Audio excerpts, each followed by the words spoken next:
I feel like Mario Sunshine gets a bad rep. Sure, it's got a lot of frustrating levels, and I've certainly helped stoke some of the flames in that regard, but even I can't deny that there is a reason why the game is held in such high regard in spite of these factors. Contrary to what contrarians may want you to think, there is a lot to like about Mario Sunshine, and in this video I wanted to talk about some examples. These are my top 10 favorite shines in Mario Sunshine. Same rules as last time, just in reverse. Let's roll.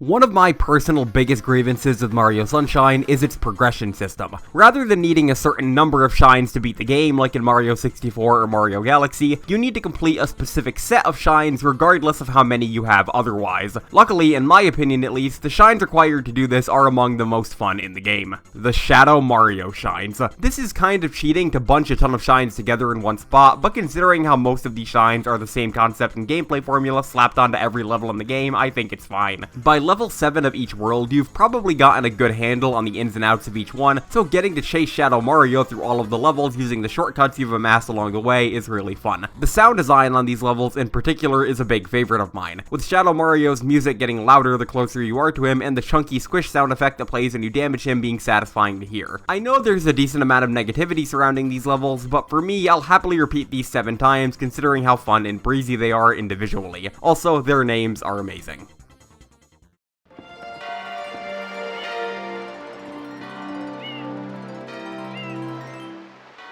Here's another shine with a decent degree of negativity surrounding it, the Goopy Inferno. I totally get why so many people dislike the shine, but with how cryptic and daunting it can be to a first-time player, but for me, as someone who's been playing this game since my childhood, there's a lot of fun to be had here. There are loads of different exploits and speedrun tech things that you can do to complete this level basically however you want, and some of them are just hilarious. In fact, I don't think I've ever completed this level the intended way just due to how much fun and creativity it allows for. My personal favorite methods being jumping off of the giant tree beside the main area and using the water to clear a path for yourself. If you're frustrated with this level, I definitely recommend trying a different approach. See what works for you and go from there.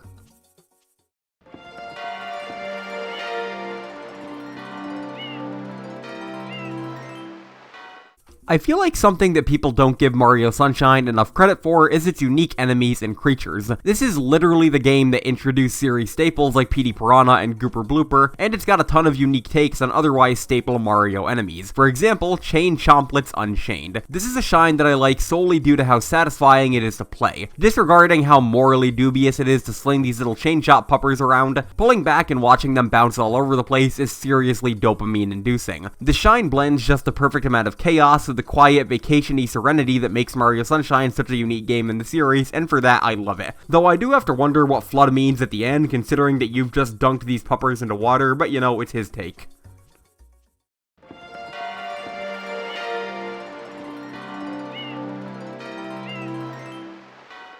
The Delfino Plaza secret shines definitely get a bad rep. Granted, it's a well-deserved bad rep when things like the Pachinko Machine and Lily Pad shine exist, but luckily they're not all terrible. My personal favorite being the aptly named Turbo Track. Mario Sunshine is an inherently fast game compared to other 3D Mario games, and this level is the epitome of that. Just using an ever-refilling turbo nozzle to speed down a straight path and making a life-or-death jump at the end is really fun. This level is simple, straightforward fun, and that's what I love about it. It's very satisfying and quick to play through. Also, it's one of the only levels in the game that requires exclusive use of the turbo nozzle, which is a criminally underrated and fun power-up in my opinion. The rocket nozzle got the entire final boss to itself, so where's the love for the turbo nozzle? It's highway robbery, man.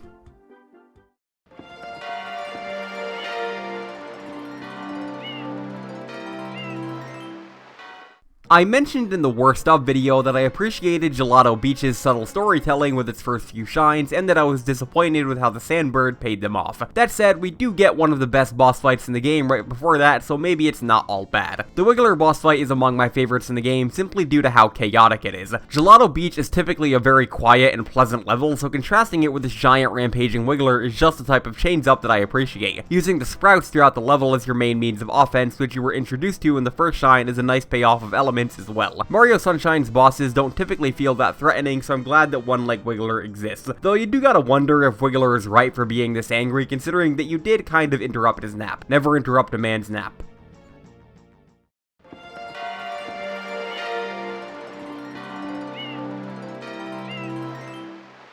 We're gonna cheat a bit and include multiple shines in one section again here because these three are virtually identical in both concept and fun factor. Luckily though, that fun factor is pretty high, the Elpn TCMO shines. I understand why certain people wouldn't like these shines, since arbitrarily racing some jabroni who kills you if you lose isn't exactly a fun concept, but these levels more than make up for it in fun factor. Elpn TCMO might be full of himself, but if the player has a good grasp on the game and its mechanics and a good grip on the hover nozzle, you can easily put him in his place. Something just feels good about flipping and dipping all over the place and winning with ease. Anything that rewards skill and familiarity with the game's movement and level designs is good in my book, and thankfully these shines pull that off in spades. Who's the flat biscuit now?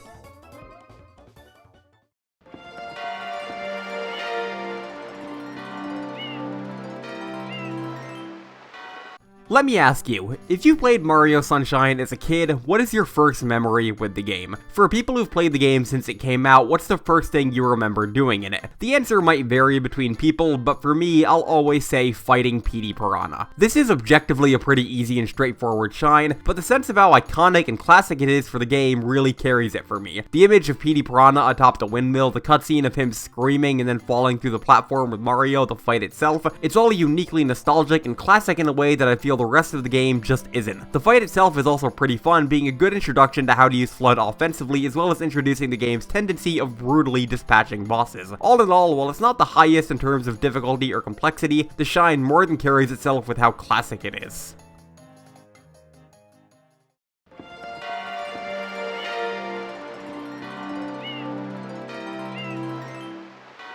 Picking what secret shine to include for this video was admittedly difficult, since a lot of them tend to blend together in my brain, but fortunately one sticks out above the rest for me, the Dune Bud Sandcastle secret. This is probably one of the, if not the single easiest secret shine in the game, but as the first level of Gelato Beach and still being pretty early in the game, I think that's fine. Racing across the steadily melting sand blocks as you try to find your footing is very fun, visually satisfying, and just the right amount of nerve-wracking, and the final jump for the shine at the end is the perfect level of climactic for me. You've got death past the shine if you miss, and the ground beneath you slowly tapering out, so you'd better jump. Again, while it's not the most difficult shine in the game, it's a stylish and simply fun shine that I could never get bored of. Also, the sand blocks melting reminds me of one of those most satisfying videos on the internet videos, and that's just cool, so I wanted to include it because of that. Thanks for watching.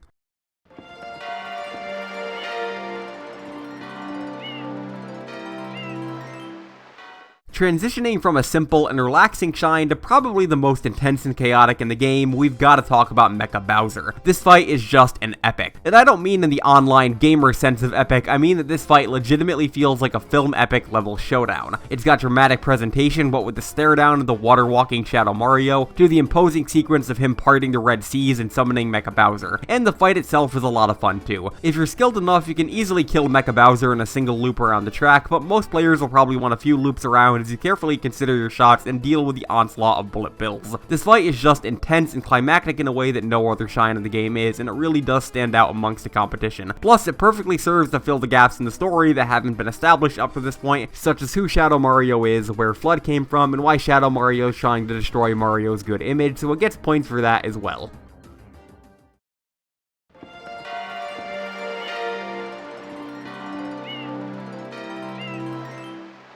The Caged Shine Sprite. What? Yes, I'm serious. Okay. I realized that placing this random platforming shine from early Enrico Harbor at number 1 might be a bit of a strange choice, but hear me out. This shine is like a combination of everything good about Mario Sunshine. It's incredibly open and freeform, allowing for multiple ways to traverse it and reach the shine. It's designed in a way that allows for a lot of exploitation of the game's unique movement mechanics. It's fun to move around in, and is all in all the perfect Mario Sunshine level. This is another level that I'm not sure I've ever completed the intended way, just due to how freeform and fun it is to explore. Unlike the Goopy Inferno though, you actually have free reign to explore the entire level this time. Funny how a level called the Caged Shine Sprite uncages Mario the most out of any level in the entire game, huh? So that's my list. I really appreciate the support on these Mario Sunshine videos, and I hope you all have a fantastic day before, during, and after watching. Thanks, and cheers.